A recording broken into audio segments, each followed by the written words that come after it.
Good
afternoon. My name is Louise, and on behalf of the Bruyn family, I welcome you to the Australian Memorial for Frank de Bruyn. We're joined today by family, friends, work colleagues of both Innes and Frank, all the Airlie Beach crew. Where are you? You're all here as well. Yeah. Friends of Lara and many other people whose lives have been touched by Frank and his presence. In addition, we are beaming across the world to Belgium, where Frank's sisters are joining us, and several other family and friends, including, in fact, Nage and Inga in Mallorca, and several other people beaming in. So welcome along to all our international family and friends who are listening today. A little housekeeping for today, just so you know, we are on a schedule. The exits are to the back through the glass doors, as are the toilets. And we will be having the formal part of the function here today for the next hour or so. You will feel and see many of the people here. You will have 8 speeches, and then there'll be a formal section where you'll be invited to come up, should you choose to, and put a petal at the very front and say your own final farewell to Frank as well, before we, in fact, adjourn to the other room and continue with the celebration. To that end, I would like to suggest to all of you, please relax, enjoy yourself, and listen intently as each of us share our own stories and memories of Frank. There are 2 distinct parts to Frank's life: life before Innes and life after it. A special thank you to Frank's sisters Bettina and Claudia, who wrote a brief insight into the first 40 years pre-Innes, and then we will share the last 28 years since. And so I begin. Never one to be late, Frank entered the world a month early on February 17, 1957, the first child of Marcel and Josie.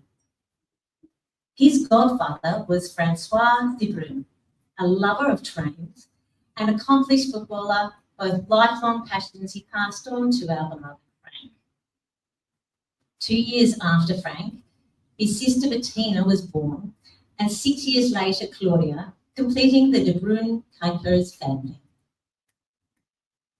Frank excelled at school and first discovered his love of electronics at Brito St Nicola Secondary School. It will come as no surprise to all of you to learn that in his early teens, Frank showed strong technical insight and a love of the newly emerging field of computer science. Both skills we've actually really enjoyed over the years with Frank and sorely missed in the preparation of today's event as we had to work it all out without him. After school, Frank pursued higher education in Cornwall, studying technical engineering. Many of us here know Frank as the esteemed representative of QUT, and quite a contingent of his work colleagues are also here today. I've met many of you and welcome along.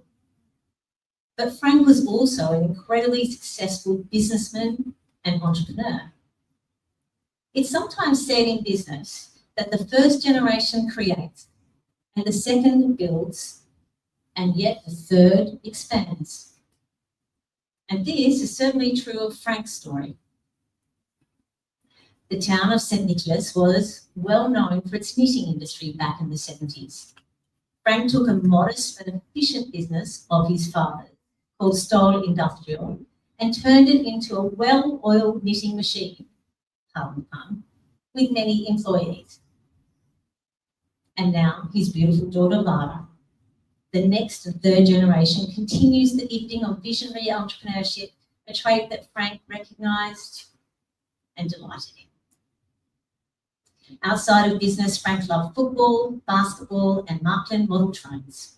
In fact, until as recently as 18 months ago, it wouldn't be unusual for Ines and Lara to please Frank for hours to his room of intricate model trains and their villages, houses, and tunnels. Frank was always athletic, preferring sports that took him to the field, in the sea, or on the ski slopes. Only later in life did he discover and master diving to an elite level at around the age of 40 through Club Med. But this chapter was greatly dominated by what would become the love story of his life. And to that point, I hand the mic to Ines, his beloved wife of 24 years.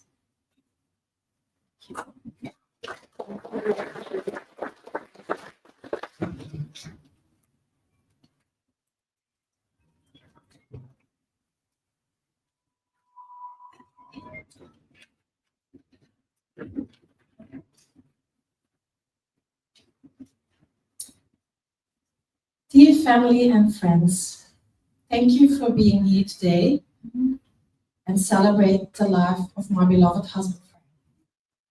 And I forgot my glasses. I think I'm younger than I am. Okay, so thank you for being here today to celebrate the life of my beloved husband, Frank. Frank and I shared almost 28 wonderful years together, and 24 of those as husband and wife. Our story began in December 1997 in the Bahamas when I was on a holiday. I had just gone through heartbreak, but then I met Frank and my whole life changed. By April 98, I had packed up my life in Belgium and moved to the Bahamas to be with him. We lived together in Club Med, where Frank was working as a dive instructor. And I worked for free in the boutique for 9 months, just so we could stay together. Frank taught me how to dive, and I'll never forget those magical underwater adventures. Hammerhead sharks, manta rays, turtles, night dives, cave dives. It was like discovering a whole new world together. After a while, we thought we wanted a normal life and moved back to Belgium. But it only lasted 6 months. On a diving trip to Egypt, we realized how much we missed the sun and the ocean. So we sold everything we had and started our big world adventure, traveling the world together, hoping to one day open a dive center. That journey eventually brought us to Ailey Beach, Australia. Ailey No Beach.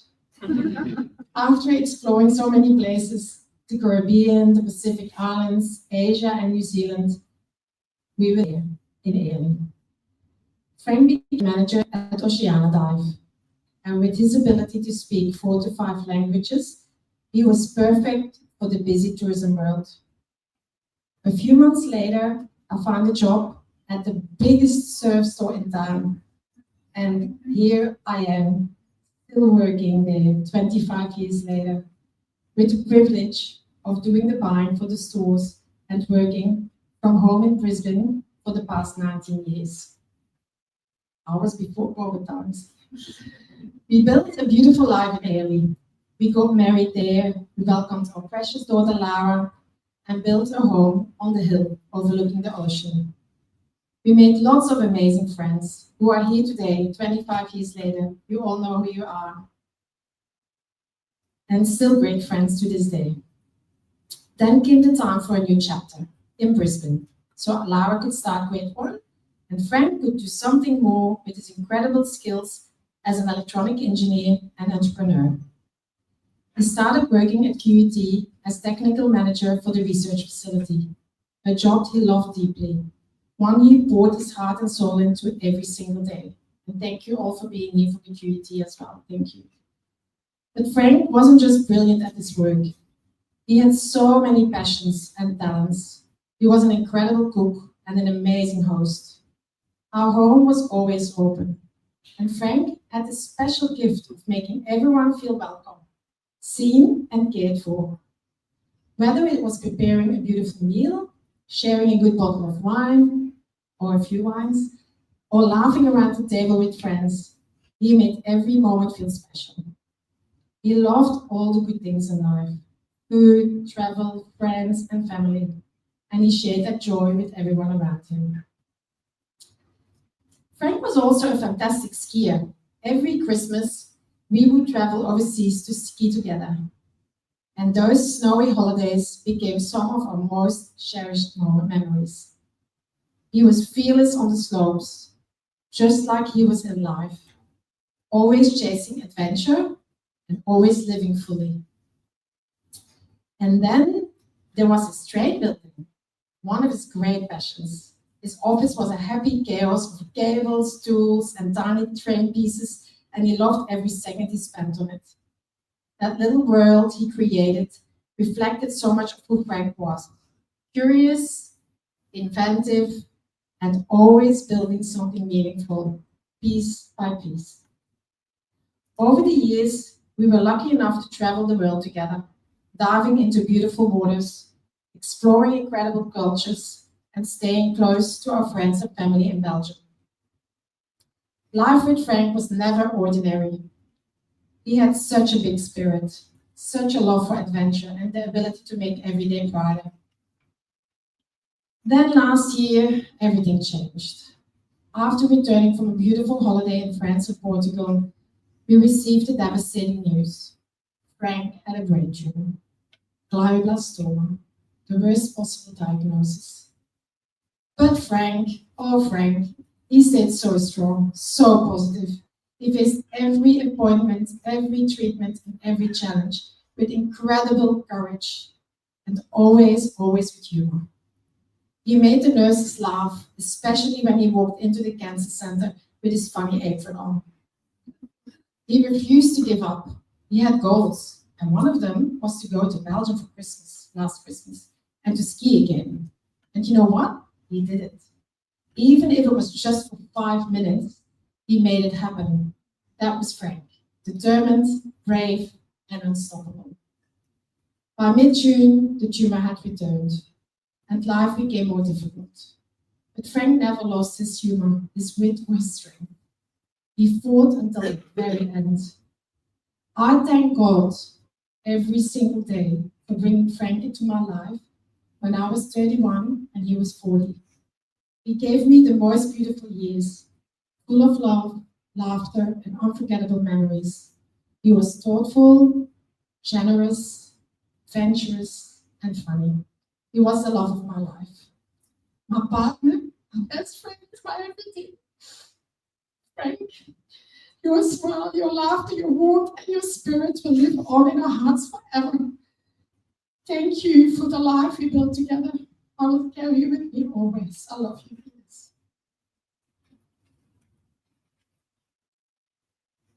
Wonderful, thank you, Ines. 45 languages? Did you say 45? What?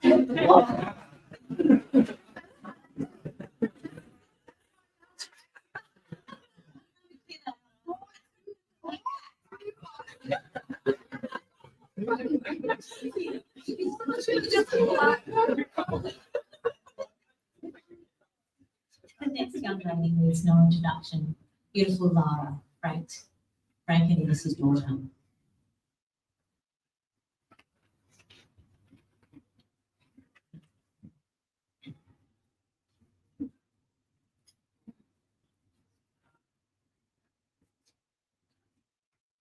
Today feels surreal.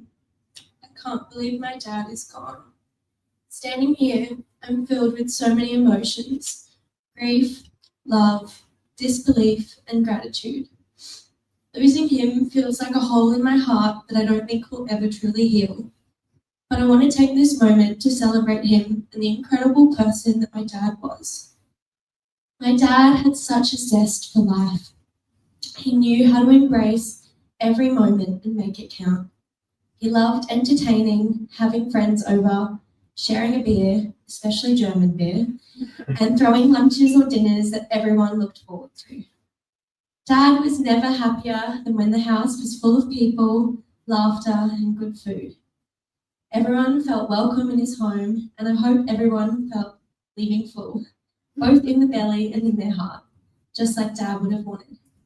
You could never leave one of his meals hungry or without a laugh. He spoiled me, yes, but in the most thoughtful ways. Sometimes it was in the big gestures, like buying me the nicest jewellery and bags, or taking Mum and I on incredible overseas trips that I'll never forget. But he also spoiled me in the little ways. He would plait my hair for school when Mum was away. He always wanted to make something for dinner that Mum and I would enjoy. And he just made every day feel really special. Everything he did, whether it was big or small, he put his whole heart into it. He had a way of showing love that went so beyond words, and every action he took was so intentional.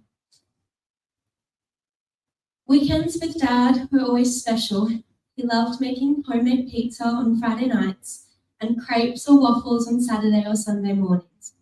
I can still picture him in the kitchen smiling as he flipped them, so proud when they turned out perfect and golden, and he could present them to Mum and I.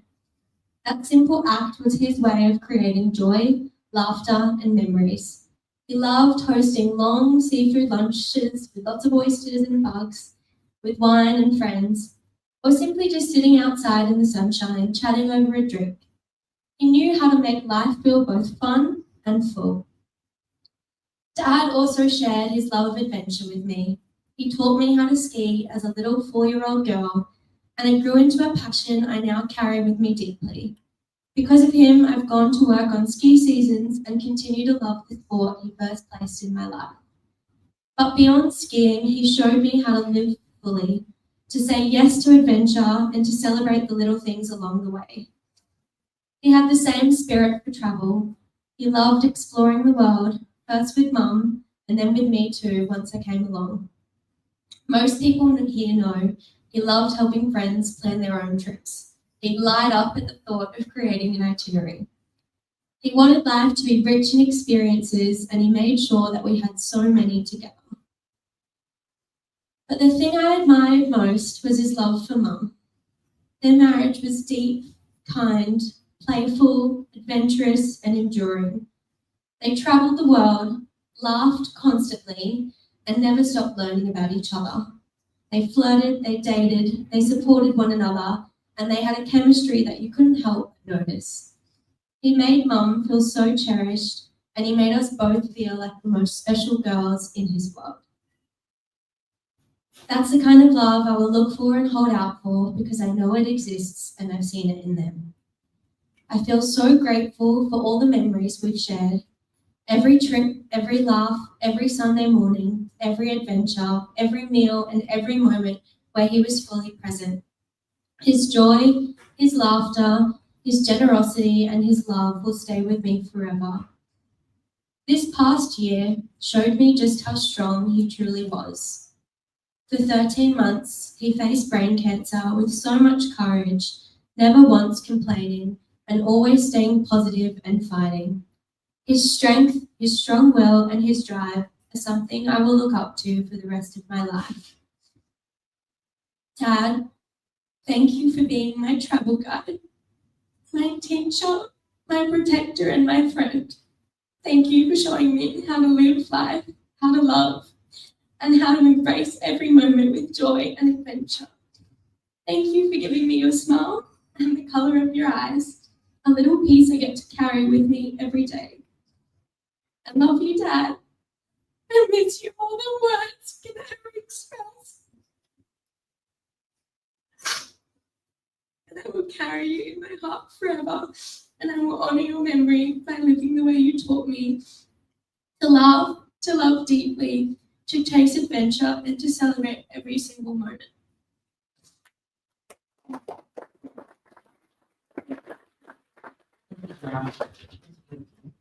I think we've all been grateful beneficiaries of Frank Annis's generosity, his cooking, never leaving without a full belly and a full heart.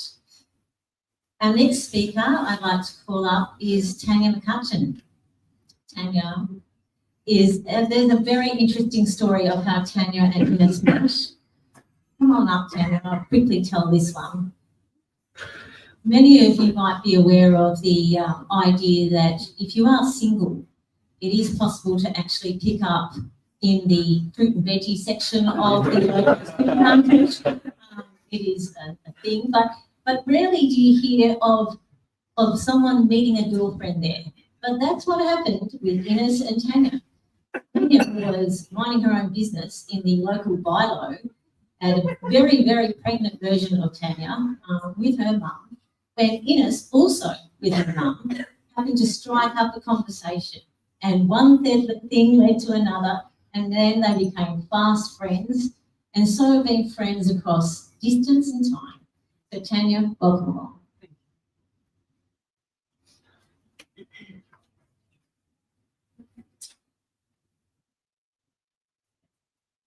So when I think of Frankie, I often fondly refer to him. I think of his generosity, his humour, and the way he made most every single person in that room feel very special. He was young at heart, wise in spirit, and full, definitely, of adventure. And of course, never without a story, a joke, and a glass of wine to share. The poem that I have written today is a tribute to those memories, the laughter, the adventures, and the love he gave so freely.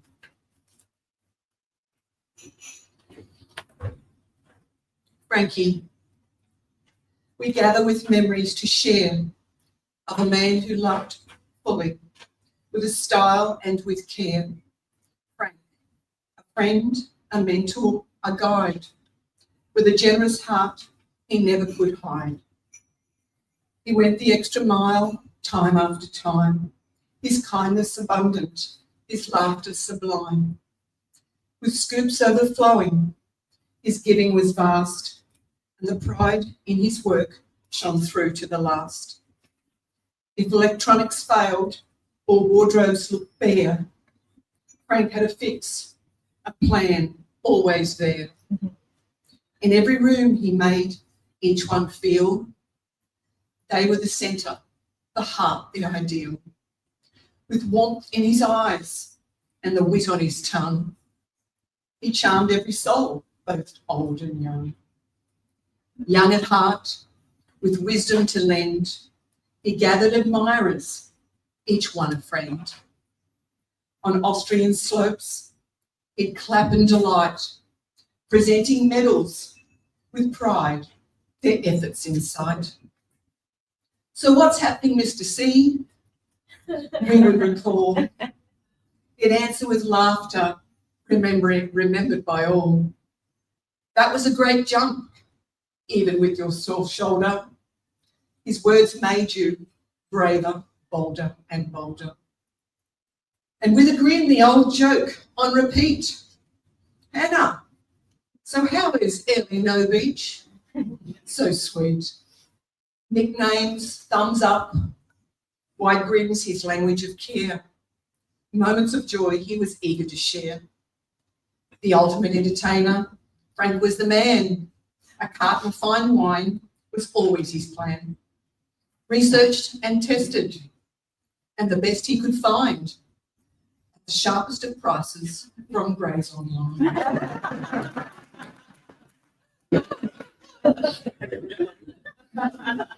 A stellar seller, he had two, seasoned and true, adventures in bottles, a story in a view, a proud collection of wines so fine, many a treasure from the lands of the Rhine. And if you were lucky to sit at his table, seafood perfection, a feast, a fable. But his culinary gifts did not end there. European flair danced through the air. A host, a provider, with skill in his hands, every gathering richer when Frank took the stand. His spirit adventurous, wide as the sea. He travelled the world wild and free, with great white sharks and whale sharks he'd dive. Among gropers and wonders he felt so alive. From snow-capped peaks where cold winds blow, on countless ski slopes he'd carve and go. Don't forget the cable car ride, or skiing straight into an Arpray bar with pride.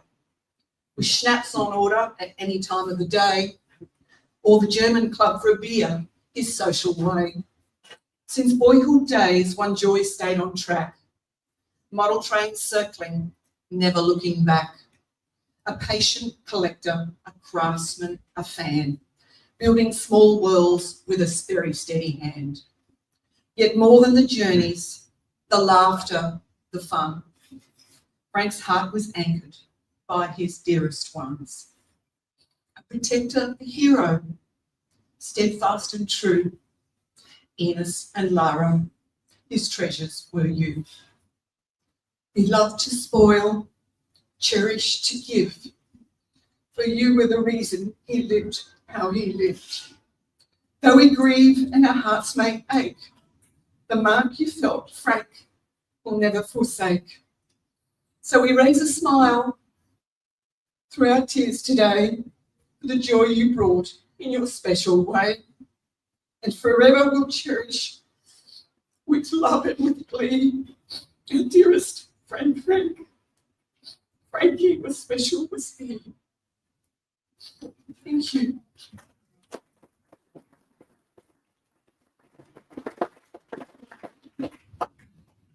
Brilliant. You have a whole talent there I didn't know about, Tiffany.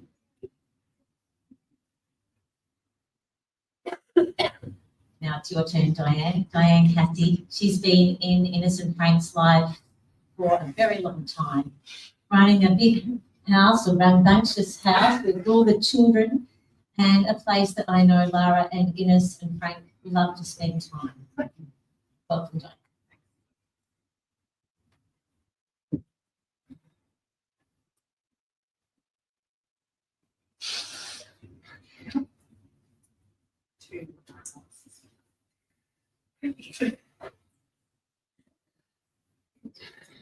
Hello everyone. It's a great honour to be speaking about our wonderful friend Frank de Bruyn.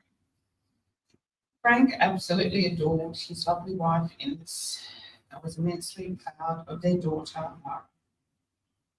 They were his everything. I met Frank and Ines through our daughters Lara and Monique, who became friends in Year 3 at Montgomery College.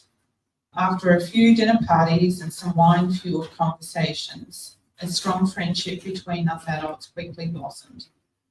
16 years on and we're still the best of friends.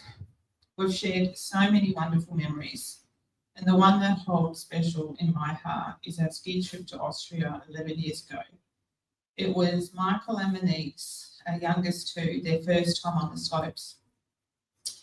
Frank was incredibly patient with us beginners, always kind, helpful and encouraging.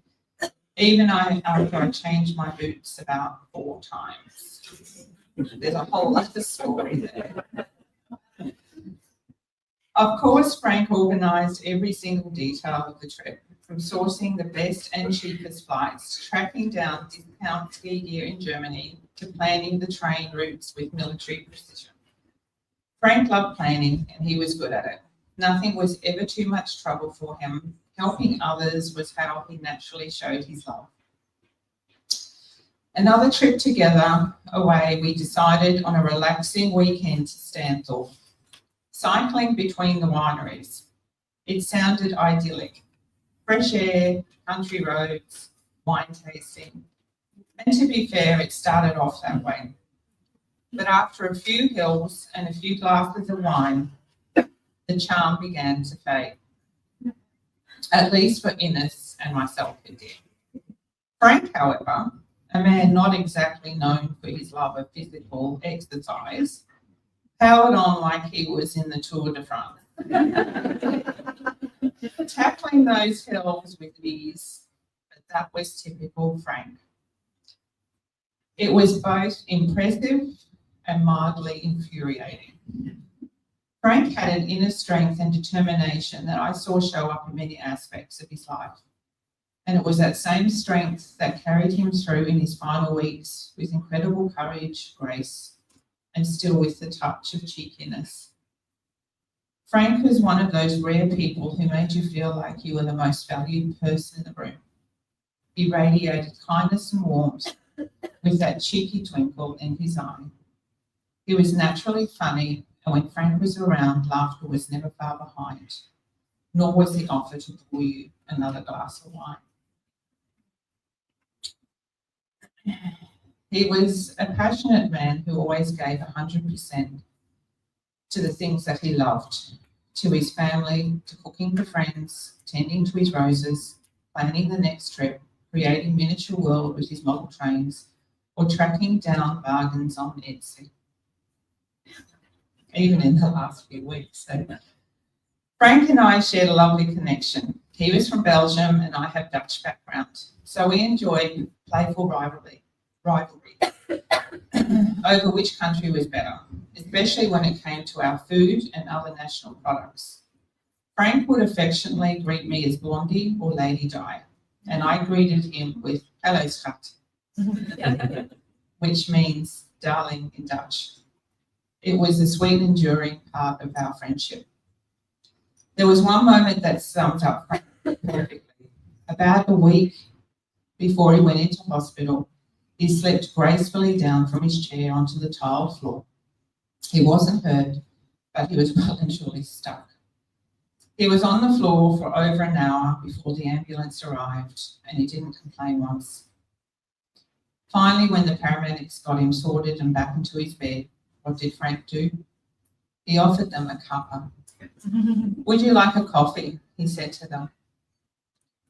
Graciously, they declined, but that was the kind of man that he was, always thinking of others, even when he had every reason not to. Forever the host. In those final few months, I often joined Frank and Ines for dinner. We shared some truly special conversations. Plenty of laughter and sometimes tears about his illness.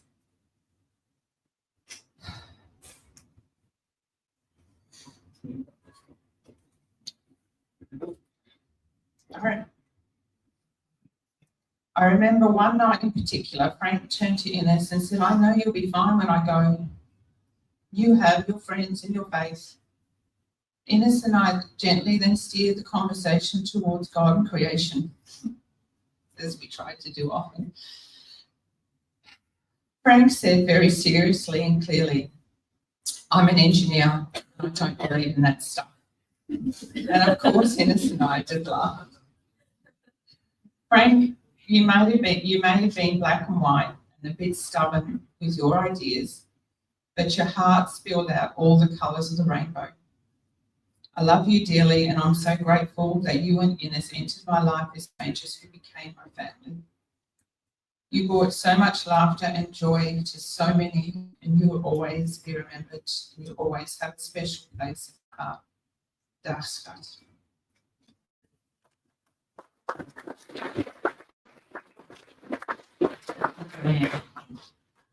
He used to call Diane his blonde ones and Ines his black one. Never quite learned that. Liesl and Bjorn. So Liesl and Bjorn have come down from Coolum today, also originally Early Beach crew. Liesl also met Ines in a very unusual way, and it began with a negotiation over storage. So Frank and Ines were renting a place and said, look, we're going away on one of their many trips. But they said, they've got a honeymoon. And they said, but we've got all that here, and just hoping that we can just leave it here. And After leaving the rental. and Liesl said yes. And that was the beginning of a very beautiful friendship. Oh dear. So for obvious reasons, Bjorn is not a talker, so excuse me from pretending that I do know him. So you know how we met Frank, and everyone said such beautiful things today. And before I started speaking today, or before we were coming in here, I said to Tanya and Louise, I said, are we going to have the same subjects? Food, host, food, drink, food.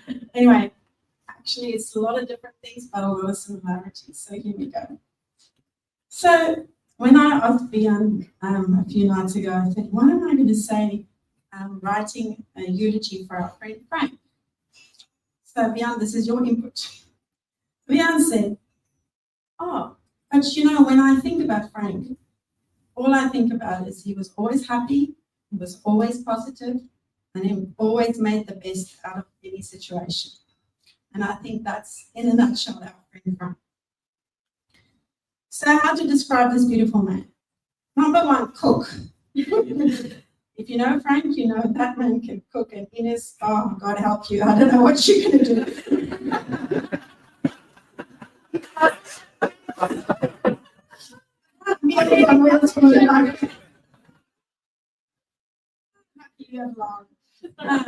Number two, a computer genius. So Frank was one of the first people that introduced us to Apple way back in of 2000, I think, 2002, 2000. So he always had some new gadget, some new computer to introduce, some new latest thing we just had to have in our family, which I obliged very easily to. I don't know what number I'm at, but father. So Lara, he's princess, as he referred to you, and we still call Lara the princess. And whether you like it or not, your dad's double. When I look at those baby photos, oh my gosh, your dad's double. Lucky you got your mum's body.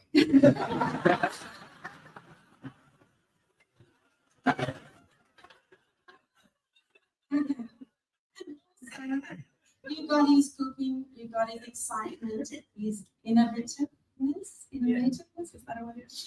I'm also not English, is not my first language. And Lara will always be a reminder to us, beautiful dad. He was so proud of you, Lara. Husband, wow. He would always be cheeky about how he met his Ines.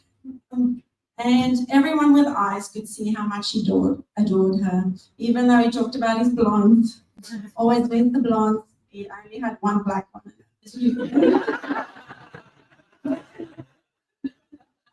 And host,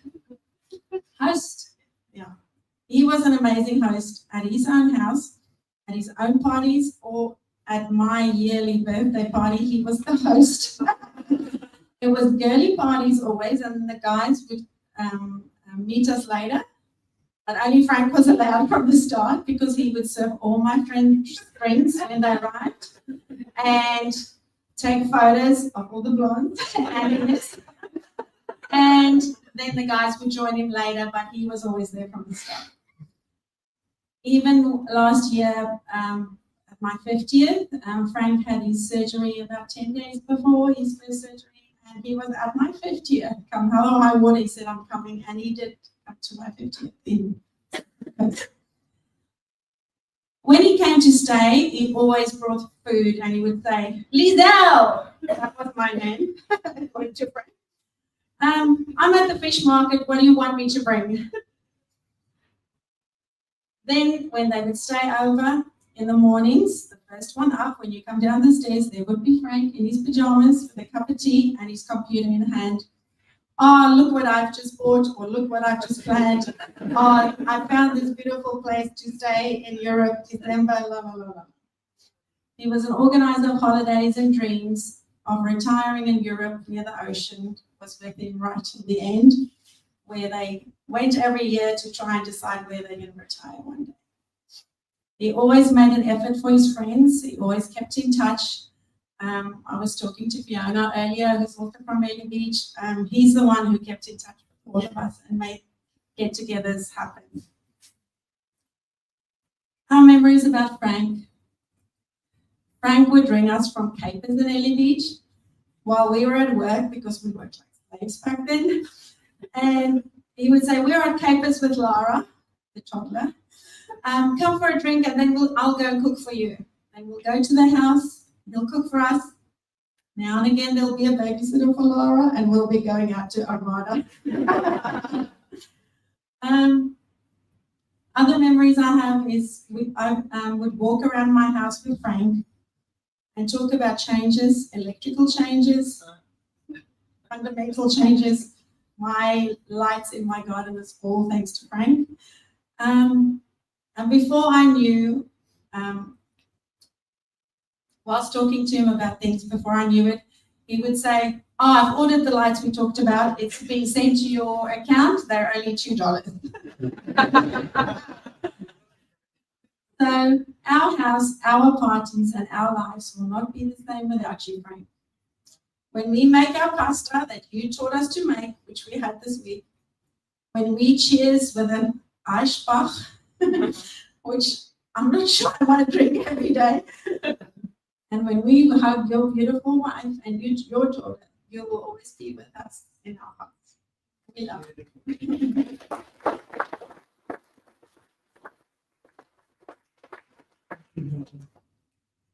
And now we're moving on to the first of our gentlemen speakers, Robert Ruka.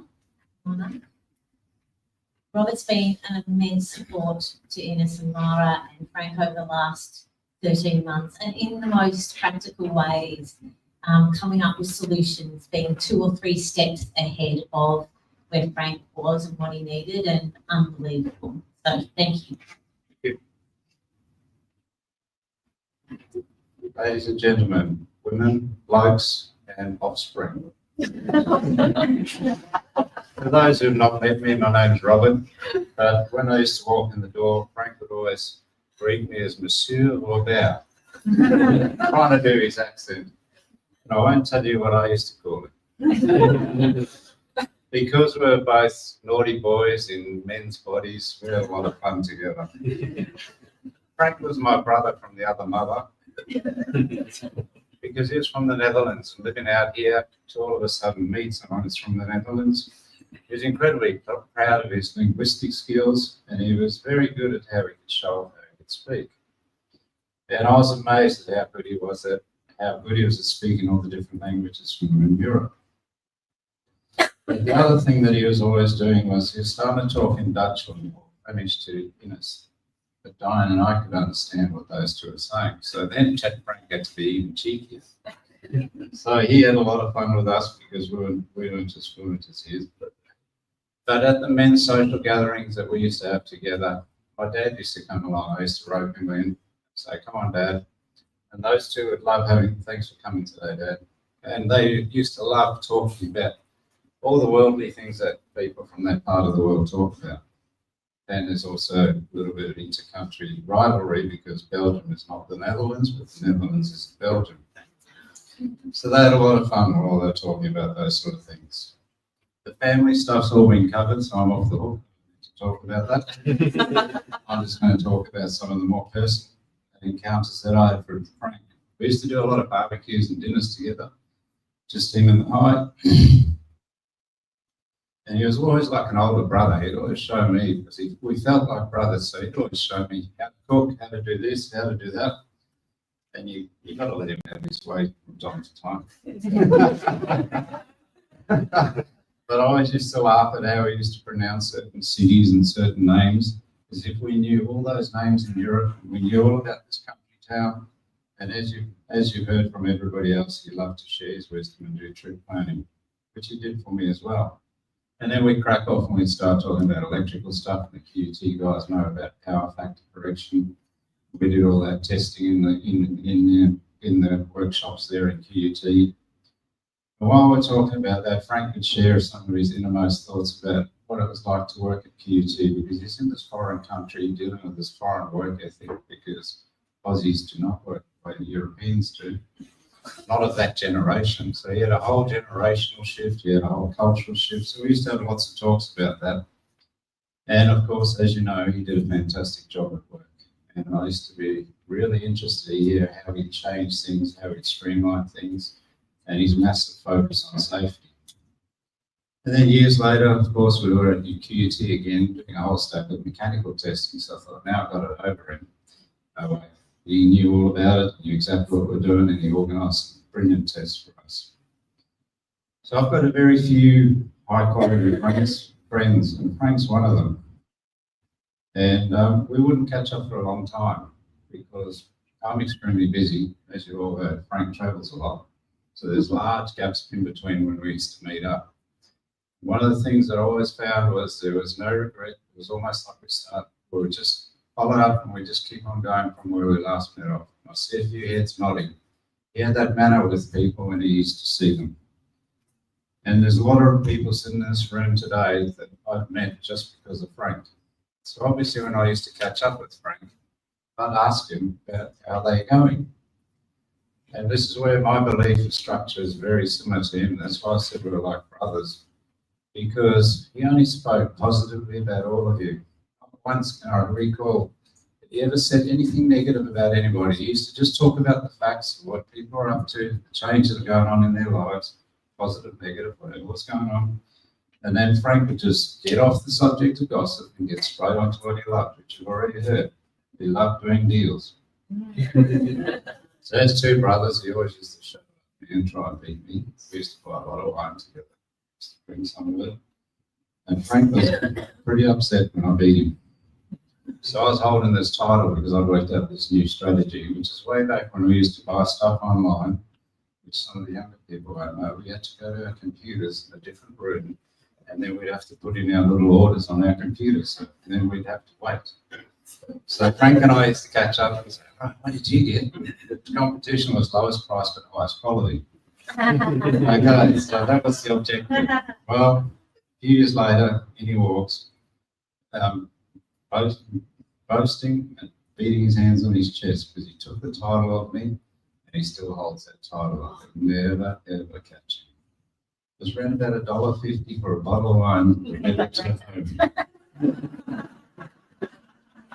I'm not sure if he made it up, but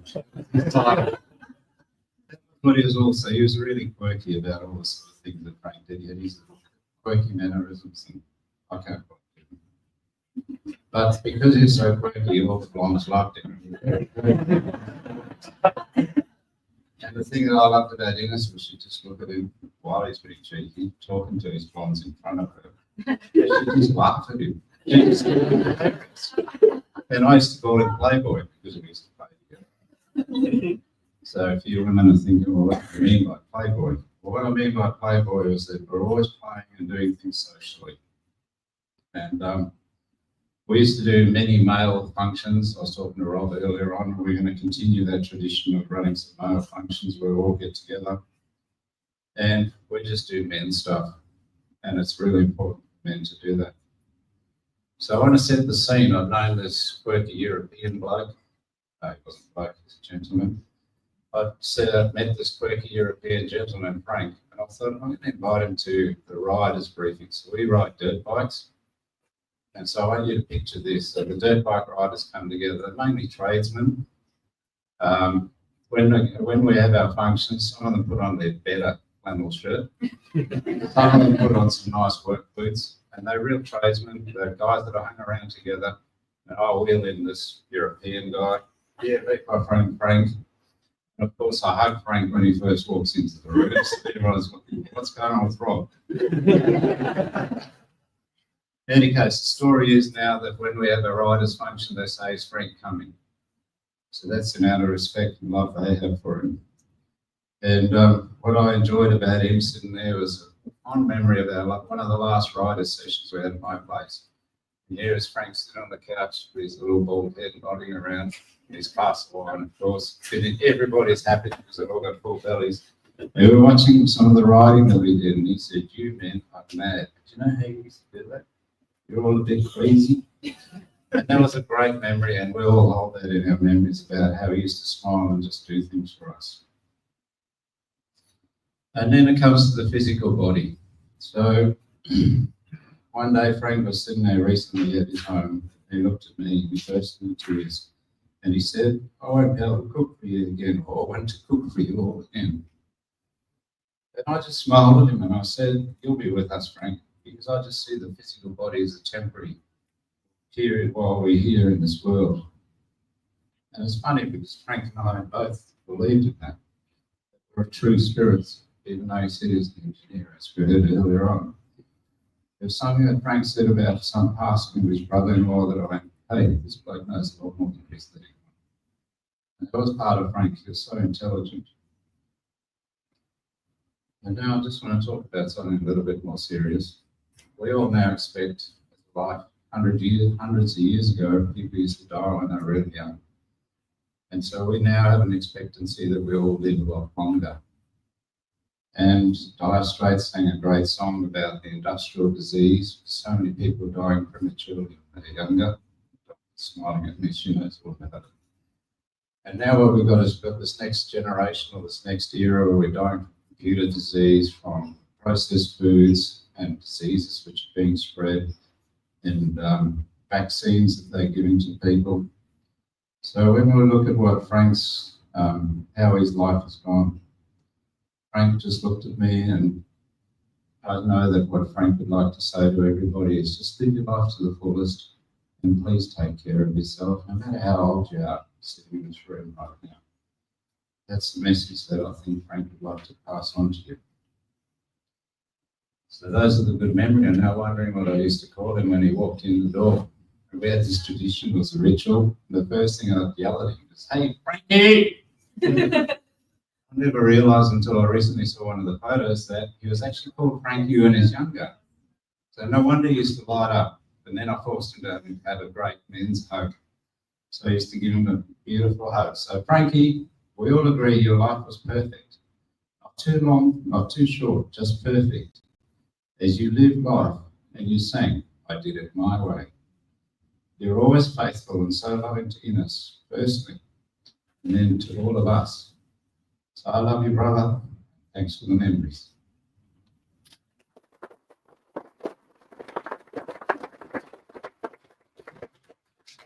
Thank you, Robert. I did say I think I have drunk one of those for $1.50. Now I have the honour of introducing a very personal favourite. This speaker is my husband, James Baker.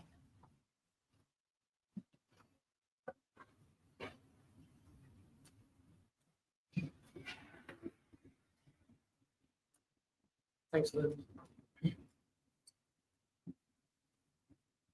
Just like my preparation.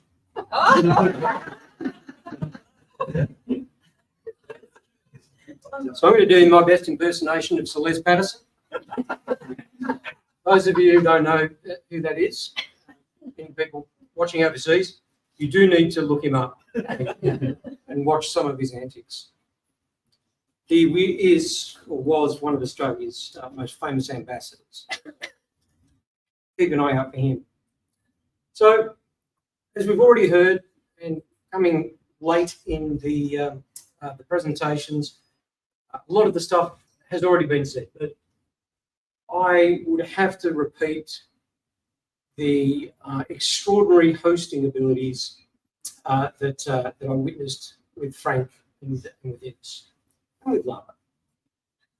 Whenever we went over to visit them, we'd be treated to a feast, a cornucopia of of food like spatchcock or trevally or some other thing that is difficult to pronounce and couldn't really know what it was.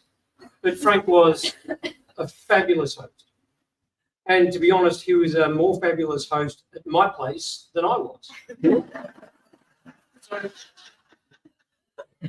he would turn up and he would bring some exotic feast again, and he would be preparing it in my kitchen and whipping around and preparing stuff, and I would have no idea what he was doing, so I would go outside and have a drink.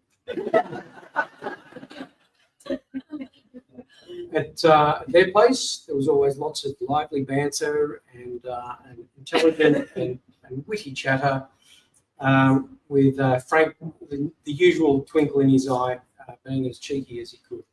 He was always fun, intelligent, deep, and a very lively person.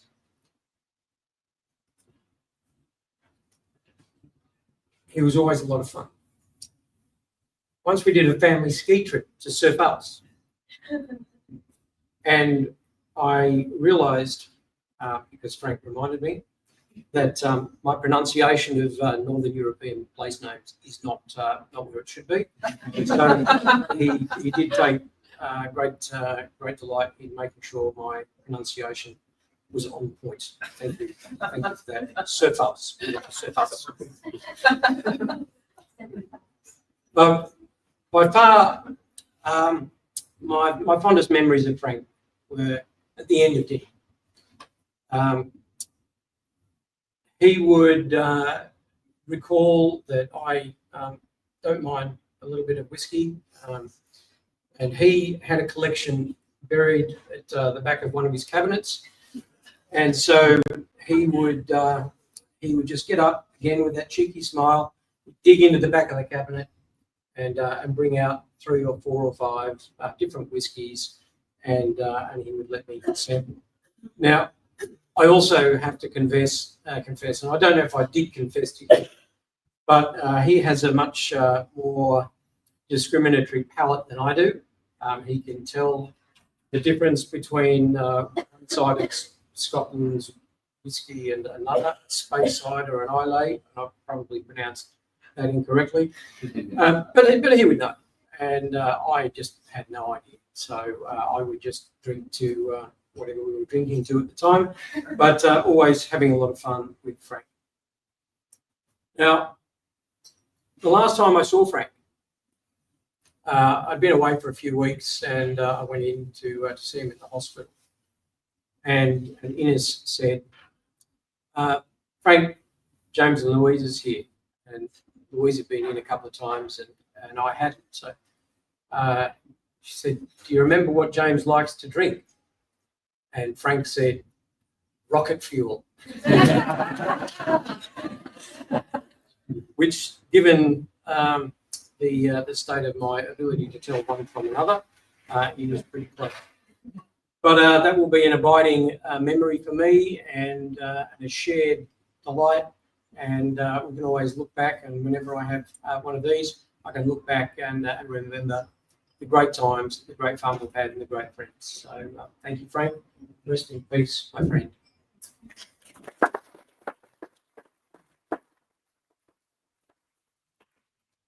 Take this with me. And last but not least, Graham McCutt. Graham, I know you are a dear and fond friend of Frank's, and I look forward to hearing your tender. Thank you. That's if I can keep it together. Mine's short because everyone said everything that I was going to say. So this is going to be pretty off the cuff in comparison to what I actually have down.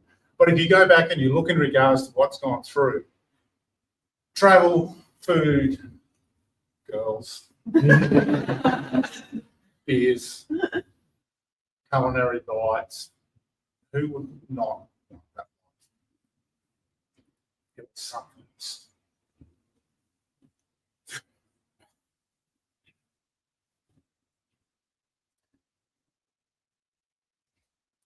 There's a lot of shared passions with Frank. Sport was one. Many of you know he's a diving instructor in Early Beach. I can honestly say I beat into that by 10 years. Actually, I beat into that probably by about 20 years, which is probably the only thing that I can ever claim to have beat Frank at. There's time skiing in Austria at I wanted to pronounce it. Thank you. That I can remember one particular long run. We were about halfway down. If you ski in Australia, you get halfway down a slope. In Austria, you've already skied an Australian run twice. We're halfway down. Frank's like, there's a hutta, a hut. Somebody go and have a beer. So we go and have a beer. He comes back with like 2 buckets of beer and a pork knuckle each. It's 10 a.m. My day was going downhill. Excuse the pun, fast. But that was Frank. It was lived. It was loud. It was there. And it was for family the whole time. But in his life, there's kind of 3 moments that in talking with Enos and listening and with Lara and what's going on, that there's 3 moments in life that none of us would have met. One's a photographer. One's an offhand conversation with a diving instructor in the Bahamas. And the other one is a raven-haired beauty who rocked up in the Bahamas on a holiday. If it wasn't for those, we wouldn't be here. We wouldn't share the memories of Frank. The photographer, Frank crashed into him on a ski slope. He's hurt his knee. He was going to be a ski instructor. He'd led his family's business for many, many years, built it, sold it, embraced an opportunity. I'll become a ski instructor. Didn't. Hurt himself on the slopes. Anyone that skied with him would know that it would plague him after a couple of days. But that errant photographer, we should say thank you to. He then turned around and had the opportunity. And who would do this? At 40 years of age, go, I might go to the Bahamas. I'd do that. I'm going to live here. Take an opportunity, travel to Australia a couple of times, became a dive master, went back to Europe, became a diving instructor under the CMAS facility, came back through PADI, which is the Professional Association of Diving Instructors. Came and worked in Early Beach. Why? He could speak 5 languages. I struggle with 1. Often. The man was remarkable. He embraced challenge. He embraced change. And if it wasn't for the pestering of the raven-haired beauty, I want to go to Australia. We would all never have met and experienced the joy that is Frank. We met because Tanya met Enos. Tanya came home. I've met this really, really great couple. They're from Belgium. And the friendship started from that point. Was he my best friend? Yes. But he was everybody's best friend. This is the hard bit.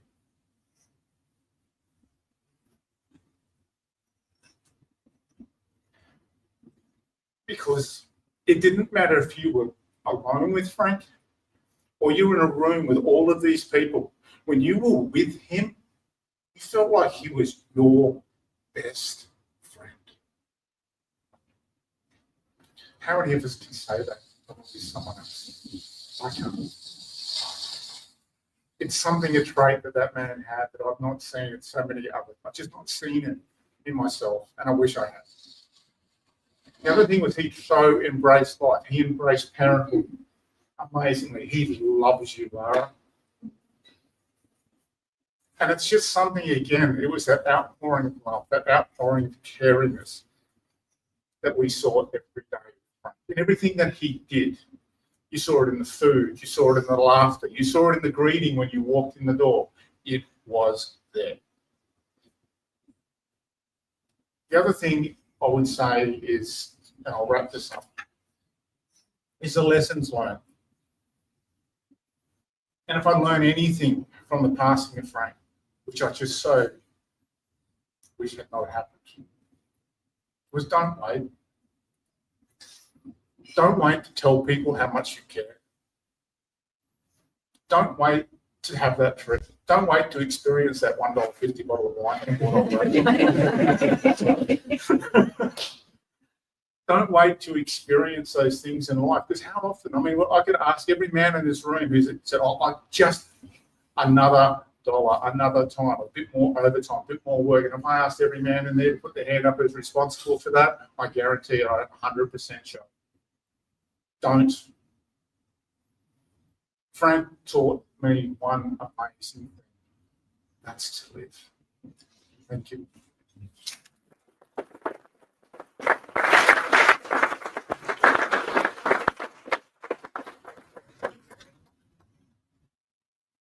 Thank you, Bruyn. And thank you to all of you for sharing your tremendous sentiments about Frank today. This completes the formal speeches, and now, in closing, we are going to move to our where we have some petals that Diane is going to grab and hold. And I would invite any of you who would like to do so to grab some petals from Diane and walk up and place them just in front of the frame and say your own quiet farewell. And then, as you do so, you can leave this room into the next room where the festivities and celebration of Frank will begin. Thank you. Oh, and I should also say, if you haven't already done so and we move into the other room, there is a sign-in book, and I would encourage you all to make sure that before you leave today, you do sign in and write a font memory or a few words that Lara and Ines can read later on.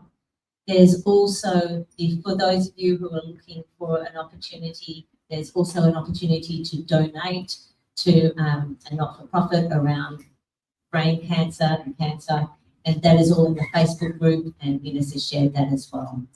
But this section is a final reverent piece before we move on to what is very much Frank's favourite part, which is the food, the festivities, and the wine.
Oh, yeah.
Those of you on the live stream, we want to say thank you for joining us.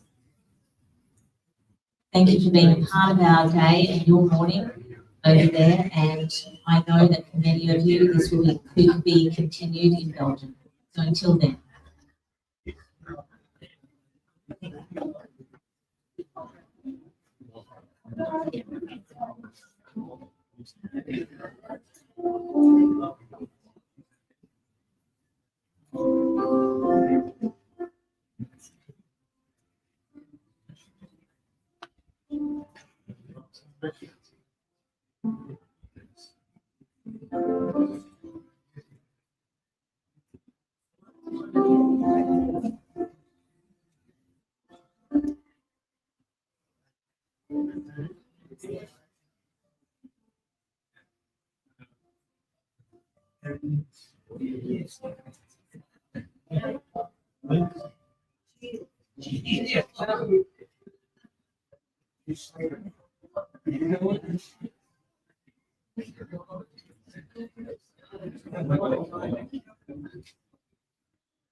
You got me because the music is going to go on. Oh, the music is going to go on now. Can you come? You're waiting.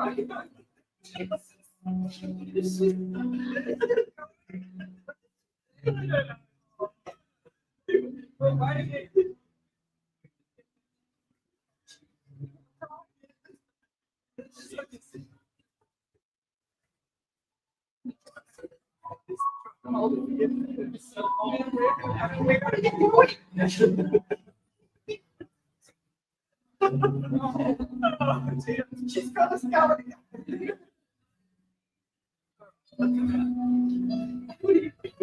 Should I take the candle out? It's a good idea.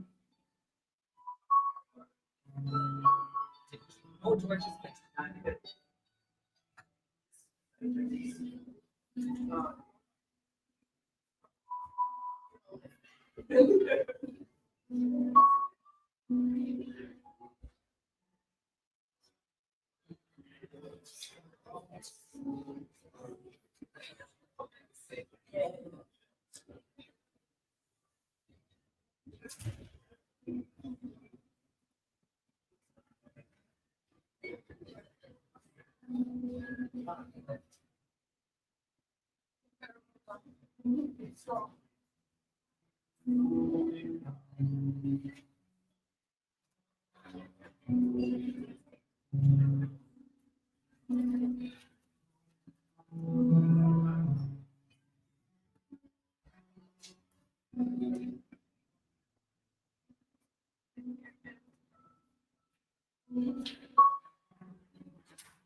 You. Oh, I did. It came together.